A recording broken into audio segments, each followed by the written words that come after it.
साथियों सलाम, नमस्ते, सत श्री अकाल और जय भीम जोहार। साथियों, ये राजनीति है क्या या दर्द और जख्म पर मरहम लगाने की कोशिश है? या सूर्या हांसदा की चीख लोगों को सोने नहीं दे रही? तो क्या बाबूलाल मरांडी भी चाहते हैं कि सरकार भी जाग जाए? जो अब तक कान में जूं तक नहीं रेंग रही है जिसके, वो जागे और इंसाफ हो उन परिवार के साथ जिनके घर का लाडला चला गया, पुलिसिया जुल्म का शिकार हो गया। जब तक तोड़ेंगे नहीं तब तक छोड़ेंगे नहीं। ऐसा लग रहा बाबूलाल मरांडी ने ठान लिया है कि सूर्या हांसदा का मुद्दा हो या रिम्स 2 से विस्थापित हो रहे आदिवासी मूलवासी, इनके सवाल को वो जब तक उठाते रहेंगे जब तक कि मसले का हल ना हो जाए। आज फिर Babulal Marandi, senior leader of BJP, Bhajpa के अध्यक्ष झारखंड के और विधानसभा में नेता प्रतिपक्ष बाबूलाल मरांडी लगातार इन मुद्दे को उठा रहे हैं। मानो हाईकमान ने कह दिया हो कि आदिवासी समाज जो छिटका है उसे फिर थैली में लाना है, और इसकी कोशिश में बाबूलाल मरांडी लग गए। सुनिए साथियों, बाबूलाल मरांडी आज पार्टी दफ्तर में मीडिया से रूबरू थे। क्या कहा उन्होंने? इन दो मुद्दों को लेकर के भारतीय जनता पार्टी ने तय किया है 11 सितंबर को झारखंड के सभी प्रखंड मुख्यालयों पर प्रदर्शन किया जाएगा और वीडियो के माध्यम से राज्य के महामहिम राज्यपाल को ज्ञापन सौंपा जाएगा, जो कि यह आंदोलन आदिवासियों से जुड़ा हुआ है, गरीबों से जुड़ा हुआ है। एक तो सीबीआई की जांच और दूसरा जो इस जमीन में लोगों को बेदखल कर रहे हैं, सरकार हठधर्मिता छोड़े और लोगों को वापस। 11 सितंबर को झारखंड के सभी प्रखंड मुख्यालयों में प्रदर्शन होगा, मेमोरेंडम दिया जाएगा। उसके बाद भी सरकार इन मांगों को नहीं मानेगी तो आगे और हम सब लोग आंदोलन करेंगे। इसको लेकर के फिर हम लोग तय करेंगे। अभी जो हम सब ने जो तय किया है, तो मुझे लगा कि आज आप सब लोगों के माध्यम से हम राज्य की जनता को भी बताना चाहेंगे कि किस प्रकार से झारखंड सरकार काम कर रही है। जो सरकार कहती है आबुआ सरकार है, आदिवासियों की, दलितों की, गरीबों की बात करती है, लेकिन आज सबसे अधिक अगर आज लूटे जा रहे हैं, पीटे जा रहे हैं, मारे जा रहे हैं, तो गरीब आदिवासी ही भुक्तभोगी है। इसकी पार्टी उसके लिए खड़ी है, सदन से लेकर के सड़क तक उस लड़ाई को हम लोग लड़ेंगे। जब से हेमंत सोरेन के नेतृत्व में सरकार बनी है, तो किस प्रकार से इन खनिजों का लूट हो रहा आप सब जानते हैं। और बल्कि उस क्षेत्र में तो सीबीआई ने भी जांच किया, अभी भी जांच चल रहा है, केस चल रहा है।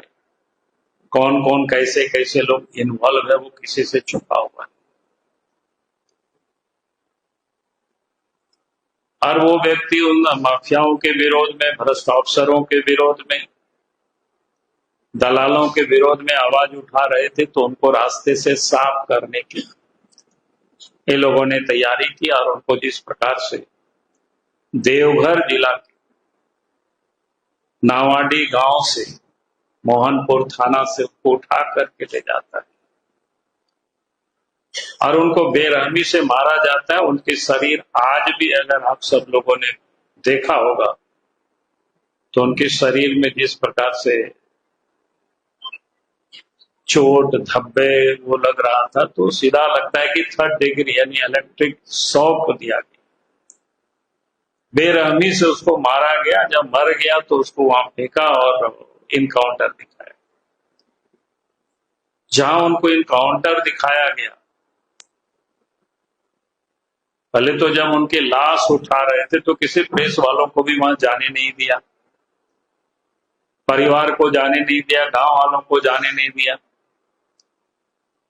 ताकि कोई और सबूत लोग देख नहीं सके, और सीधे वहां से हॉस्पिटल लेकर तो उनको पोस्टमार्टम कर और फिर लाश लोगों को सौंप दिया परिवार वालों।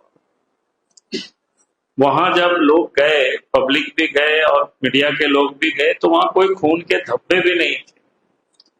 जहां इनकाउंटर होगा, गोली लगेगी तो स्वाभाविक रूप से खून के छिट्टे तो जमीन पर गिरा हुआ मिलेगा ही मिलेगा, लेकिन कहीं नहीं। इससे बिल्कुल साफ होता है कि उनकी हत्या कर दी गई और वहां उनको फेंका गया और फेंकते समय उनको गोली मार दिया गया, क्योंकि ब्लड कहां से निकलेगा, पहले ही मारे हुए थे। सत्ता में बैठे हुए लोग कहते वो अपराधी थे,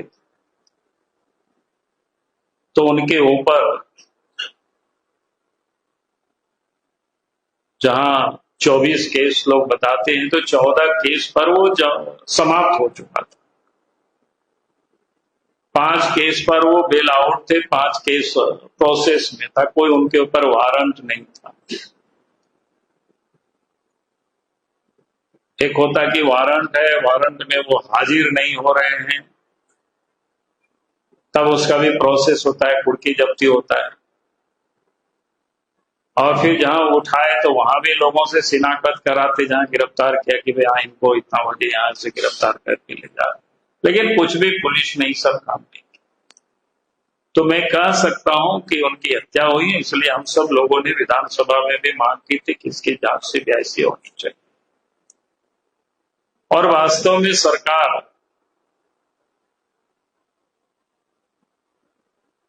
चाहती है कि भाई पुलिस दोषी नहीं है और उसमें सरकार की कहीं भी कोई इन्वॉल्वमेंट नहीं है, तो फिर सीबीआई जांच से सरकार को भागनी नहीं चाहिए। साथियों, आपने सुना, यानी कि जिद है बाबूलाल मरांडी की, और उन्होंने बता दिया कि पूरे झारखंड में आंदोलन होगा, धरना होगा, प्रदर्शन होगा, तब भी अगर नहीं मानी सरकार तो उग्र आंदोलन भी हो सकता है। चेतावनी भी दे डाली बाबूलाल मरांडी। चलिए साथियों, इजाजत दीजिए, आज्ञा दीजिए, फिर अब नए वीडियो के साथ मिलेंगे। तब तक के लिए लेकिन गुजारिश है कि अगर आपने हमारा चैनल सब्सक्राइब नहीं किया तो कर लीजिए, और वीडियो हमेशा की तरह धड़ाधड़ फटाफट खटाखट शेयर कीजिए, लाइक कीजिए, कमेंट कीजिए। इजाजत दीजिए, आज्ञा दीजिए। जय हिंद, जय भारत।